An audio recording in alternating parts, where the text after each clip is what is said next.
দেশীয় পাখি খাঁচায় আটকে রেখে পোষা অপরাধ, এটা জানতেন না পাখি শিকারী পিন্টু। এমন কাজ যেন আর কেউ না করে সে বিষয়ে তিনি এখন থেকে প্রচারণা চালাবেন। মুচলেকা দিয়ে ছাড়া পান তিনি।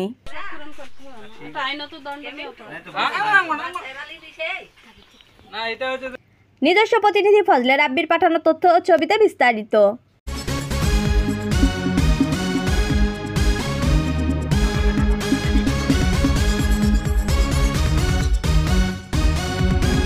নাটোরের নলডাঙ্গায় উপজেলা প্রশাসন অভিযান চালিয়ে শিকারির খাঁচায় বন্দি 4টি টিয়া পাখি উদ্ধার করেছেন।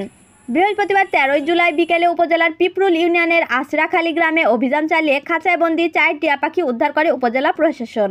উপজেলা নির্বাহী অফিসার রোজিনা আক্তারের নেতৃত্বে এই অভিযানে বিবিসিএফ অন্তর্ভুক্ত সংগঠন সবুজ বাংলার সদস্যরা অংশ নেয়। এ সময় খাঁচায় বন্দি 4টি টিয়া পাখি উদ্ধার সহ পাখি শিকারী মোহাম্মদ পিন্টুকে আটক করা হয়। পরে উপজেলা নির্বাহী অফিসারের সামনে পাখি শিকারী পিন্টু মুচলেকা দিয়ে তাকে ছেড়ে দেওয়া হয়। এ সময় পিন্টু বলে সে আর কখনোই এমন কাজ করবে না। দেশীয় পাখি খাঁচায় আটক রেখে পোষা অপরাধ। আমি আগে জানতাম না, এখন জানলাম।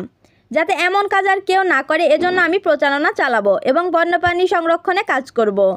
উপজেলা নির্বাহী অফিসার রোজিনা আক্তার বলেন, গোপন সংবাদের ভিত্তিতে এই অভিযান পরিচালনা করা হয়েছে এবং 4টি পাখি জব্দ করা হয়। পাখিগুলো যথাযথ কর্তৃপক্ষের নিকট হস্তান্তর করা হবে। বন্যপ্রাণী রক্ষায় এমন অভিযান অব্যাহত থাকবে বলেও বলেন তিনি।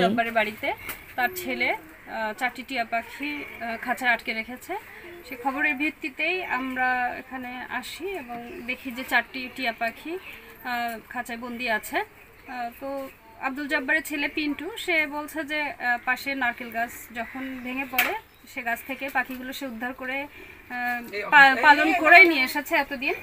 তো যাই হোক, সে ওই অবস্থায় মুমূর্ষু পাখিগুলোকে যত্ন করে এ পর্যায়ে নিয়ে আসছে, তো সেজন্য তাকে ধন্যবাদ দিচ্ছি। কিন্তু এখন পর্যন্ত যেহেতু পাখিগুলো বড় হয়েছে, সে খাঁচায় আটকে রেখেছে, যেটা বন্যপ্রাণী সংরক্ষণ আইন অনুযায়ী দণ্ডনীয় অপরাধ। তো এই 4টি পাখি আমরা জব্দ করছি এবং আমরা যথাযথ কর্তৃপক্ষের কাছে এটাই হস্তান্তর করব, তারাই পরবর্তী ব্যবস্থাপনা গ্রহণ করবে।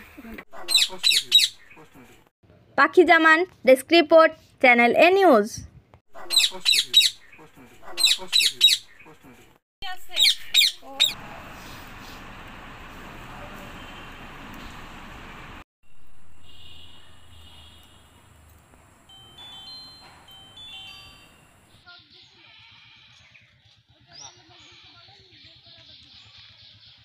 আসেন আমরা আসছি।